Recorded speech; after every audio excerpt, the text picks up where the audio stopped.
Hey guys, the Explorer 4 here, the Horror Boy, and today we're talking about Lucio Fulci's City of the Living Dead, which came out in 1980, gets a 6.3 on IMDb. Now, Lucio Fulci is a director that I have a lot of respect for. I've seen this, Zombie, and The Beyond, and I want to see House by the Cemetery pretty soon. So Lucio Fulci is obviously a director. I enjoy his work. Like I said, I knew Zombie was over here somewhere. Zombie, I love. I got it on Blu-ray even before I watched the movie, but just something about this movie made me go, you know what? I'm gonna get this on Blu-ray and just watch it in high def, and it really helps. I mean, this is an excellent Blu-ray with some great features, and this is my favorite Lucio Fulci movie. This is amazing.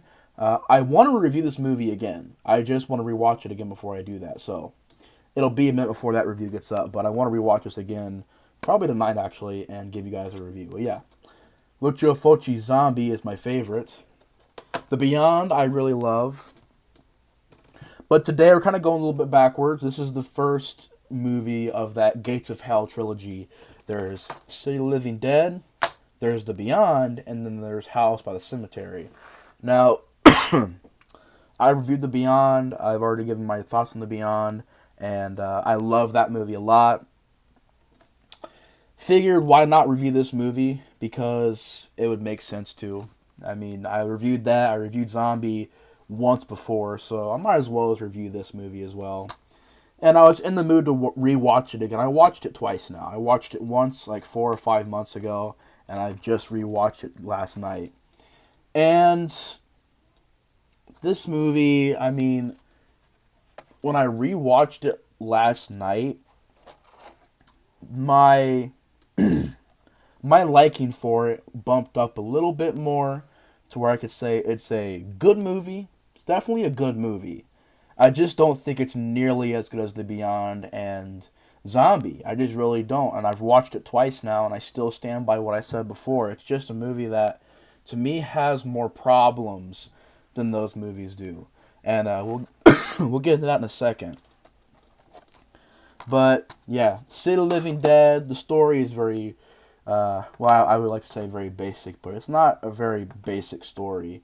In the beginning of this movie, a clergyman commits suicide. This priest commits suicide, hangs himself, and when he does that, the gates of hell opens because it was like an ultimate sin, and a holy man like that, a preacher like that, killing himself, kind of opened up the gates of hell. And when that happens, there's this girl who was doing this seance, and while she's seeing all this stuff happen, basically she gets kind of trapped in this seance, and if you break the circle of the seance, I guess the person dies, and she ends up dying. And then the movie goes on. You have a detective investigating her death. Christopher George playing Peter Bell. Now, Christopher George, I believe, was from Pieces. Now, I really enjoy this actor. I think he does a great job in these movies. He is probably the best thing of this movie. I will say he's definitely the best in this cast, and he's really good lead. I mean, it's really between him and two other people that are kind of our leads in this movie, but I really enjoyed him as one of our leads. And he's investigating this death, and he goes to visit the girl who died's grave, and she ends up being alive. And he doesn't know that at first until he hears her screaming. Gets her out of there. She talks about how she's seeing things of the city that's the city of the dead, the living dead. The gates of hell has been opened and stuff. And they're going to go to this city and investigate this. And while they're doing that, there's some weird things going on in that town. And they pretty much got to go there, find the preacher's grave that committed suicide, go in there and try to stop this from happening. And I know it sounds straightforward, but it's kind of hard to follow it in the movie. But I want to start with positives. First of all, love this poster. I love that. I love the title of the movie. I love the title of the movie, City of the Living Dead. I love that title. The dead shall rise and walk the earth. Isn't that a tagline from Dawn of the Dead? I'm pretty sure that is. But yeah, I love that title, love that poster. I really enjoy the way the movie's directed. I mean, Lucio Fulci really brings a strong visual aspect to this movie, and it looks great. The fog, the dark atmosphere, the way it's shot, you buy it's the end of the world, you feel like it's the end of the world, and it looks, and it feels evil. It feels evil, it feels like it's a post-apocalyptic world. It feels like the city has been run down and is engulfed in darkness. It just feels like it. It's a very dark, moody film. So the lighting is nailed, the atmosphere is nailed, and the cinematography is great. I do enjoy the effects too. The effects in this movie are pretty amazing. I mean, you've got some amazing scenes, which I'll get into in a second, that I thought the effects were really successfully showcased very well in this movie. Also, like I said, I did enjoy Christopher George in this movie, whereas before I didn't really care about anybody in this cast. But I will say, this time around, I did like Christopher George. Just noticed that him and this and Pieces did a great job. So far, I'm really enjoying this actor. So I enjoyed him. I like certain scenes that were really iconic. Like there's this scene where the girl is buried underground, and you see her come to life, but it's not how you would think. First, you see a breath on these flowers. Then you see that there's this mirror in there, and I love the way it looks too. The inside of the coffin, and there's like breath on the mirror, and she wakes up and she's trying to scream and ask for help. And it was a pretty suspenseful scene because you're not sure, is he, is Christopher George, is he going to walk away? Is he going to not hear her? But he ends up hearing her, and he takes his pickaxe. I must say this is very impressive as well. Where he takes the pickaxe, he swings it, and it goes right through. I think it was a real pickaxe, too. Goes right through and, like, right next to her face. And it was just like a whoa moment. And it happens twice. Once right there. I think actually maybe 3 times. But I know there's also one where the pickaxe comes right through and right to her nose. And it was like a whoa scene. Like, that was a risky scene, but it was also a good visual. And I also liked how the zombies in this movie are more supernatural. And the fact that they can kind of appear and disappear and appear and disappear. I also really enjoy the way the zombies look in this movie. They look really awesome. I would say out of the trilogy, well, I haven't seen the third one, but this one and the Beyond, this one has better zombies than the Beyond does. The Beyond zombies kind of look the same.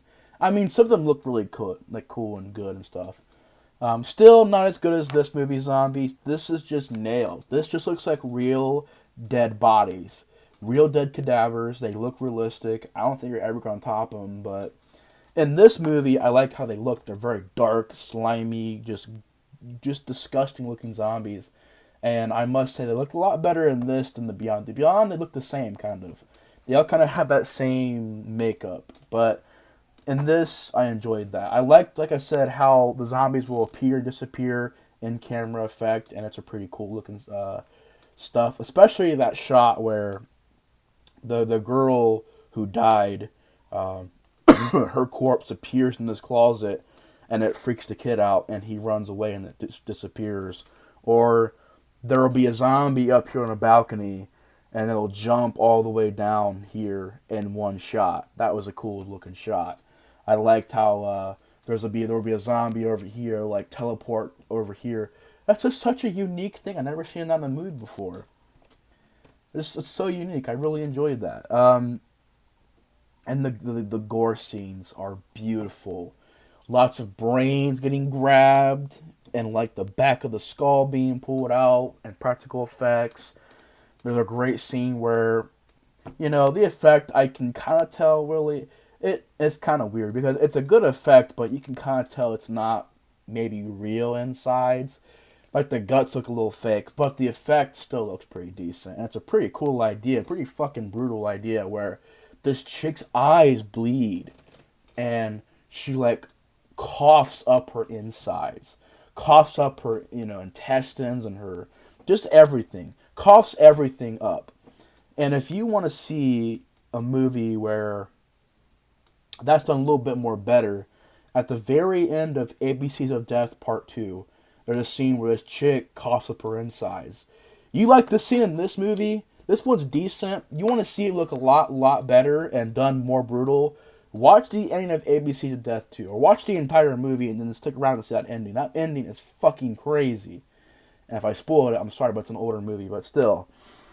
Just watch that movie. It's the scene in that movie where she coughs up her insides, I felt was just really crazy. But in this movie, it looks good too. Kind of reminded me of that movie, but it's done well in this movie as well. So that's awesome. You have a scene where a guy gets a drill through his head, and the effect is like how they do that.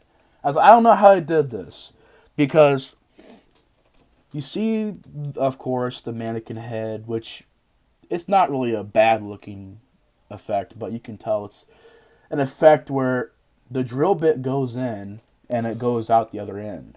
But then it shows the actor, the real actor, just shaking, and both sides of his head has a moving drill bit. So you're wondering how they did that. Did they just... I can't figure it out. I don't know if they maybe did a prop drill bit and kind of made it wrap around the back of his... I don't know how it was, but it's the real actor, and the drill is... This is the drill, and this is the end of the drill, and they're both spinning. It's like, how do they do that? That was pretty cool. So yeah, I like that. Which that actor is actually the same guy from Cannibal Ferox, the lead asshole character, the blonde-haired guy. I believe it's the same guy who's in this movie. So that guy from Cannibal Ferox, the asshole guy, is in this movie playing this character. And I like how it'll focus on certain things, like, you know, when this glass breaks and it shoots into the wall, it makes the wall bleed. That's a cool idea. Or this zombie it's pretty much like the boogeyman from WWE, has a big old handful of worms and just smears it into this girl's face. And you'll get shots of worms in this movie. Kind of like from Zombie, where there's worms laying there and it's like really loud effects. You also have just some really good looking shots. I mean, it's really well done. A lot of times they'll do these noose scenes where a priest will drop down and be hanged. That's done very well. The effect looks cool. The sense of evilness is there. I like the idea of the movie about this priest being hung, and they bring up the Book of Enoch, and I'm like, wow, the Book of Enoch being brought up in a horror film is very interesting, because like no horror films ever used the Book of Enoch, and it's such a like mysterious thing. It's kind of like Halloween 3 using the Stonehenge. It's like, okay, that's interesting they're using that. And they talk about the Book of Enoch a lot, which is really interesting because not a lot of horror films use that. And I can respect how in this movie the zombies are different from this movie.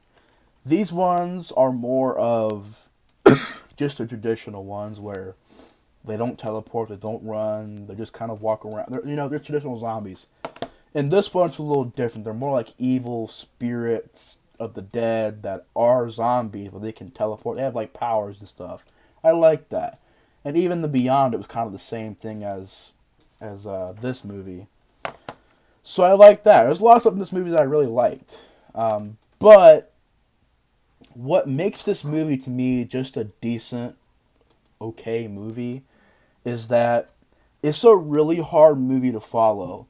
Like, I had to watch it twice, and the first time I watched it, I was just kind of casually watching it, and I could not follow it.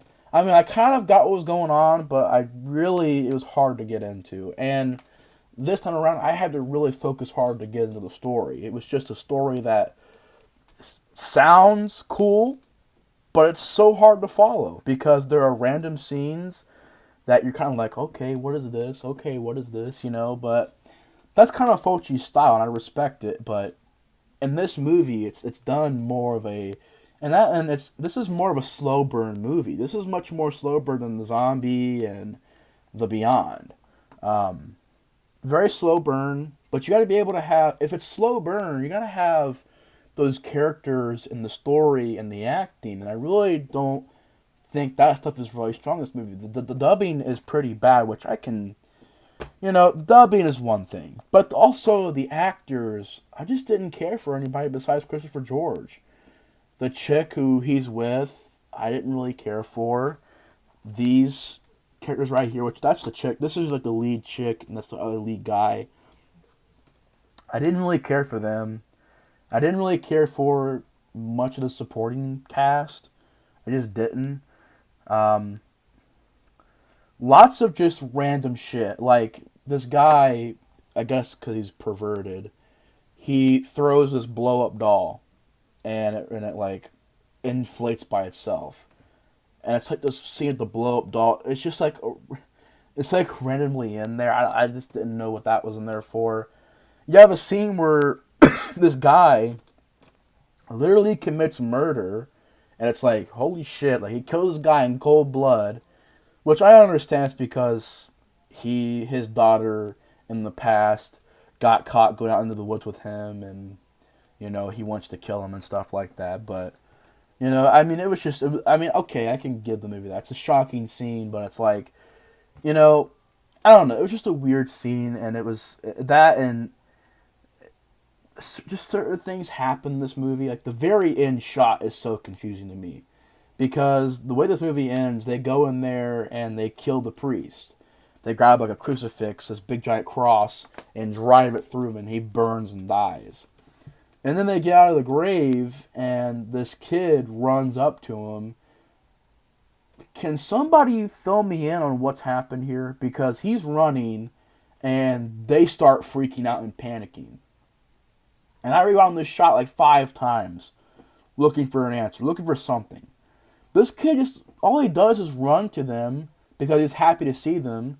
Then their expression goes to fear, and they're like, oh my god, no, and the movie ends. And I was like, why? What happened there? The evil is gone. You guys just killed the priest thing, the evil priest. It's dead. Why are you freaking out? Why? Is the boy possessed? Or is the cops possessed? Or is the graveyard still dangerous? I don't know why the hell they're flipping out. They're over here like, no, oh my god. I'm just like, why? Why? There's nothing there. There's nothing going on. Like, why are you scared? It's so confusing to me. I'm trying to think as well. And I rewatched it like 5 times, that ending shot. I just don't get what was there. There's just confusing things in the movie that kind of make it hard to follow. It's just a hard movie to follow, and it's slow paced, and the music is just a rip. Literally, the music in this movie is this movie's score redone and ripped off, which I get it's his movie, but the score is pretty much the same from this one and from Dawn of the Dead. You guys know the main thing from Dawn of the Dead, the main theme song. It's this movie's theme song too. So it's like they take elements of other scores and just put it in this movie. So the music really was like, I liked the music, but it wasn't. It was like a lot of similar, music to other movies. So that kind of like threw me off too. But it does have some good gore. Has some great gore. Has at least one likable lead, and I think also has a great atmosphere. It's still very, very well made aesthetically and looks great. Certain shots I don't mind. A lot of the effects are very well done. So overall, I do like City of the Living Dead. I just don't get the praise, because this movie gets more praise than a lot of other movies I've seen. And people absolutely love this movie. I just can't say I love it, but I do like it. I do like it. I do enjoy it. It's not a bad movie at all. It's still a fun time. Some fun gore in there, some good effects, and some cool shots. And I like the movie. I still think it's a good movie. I still really enjoy it. It's just got more problems than a couple other movies I've seen. But yeah, that's my review on City of the Living Dead. Hope you guys with the review. I know it's been a minute, and I haven't done this review, and I know it's kind of backwards, but I figured why not give this movie a review and talk about it. But yeah, anyways, guys, that's my review on City of the Living Dead. Hope you guys enjoyed the review. Thanks so much for watching. The Explorer of Horror is out. Bye, guys.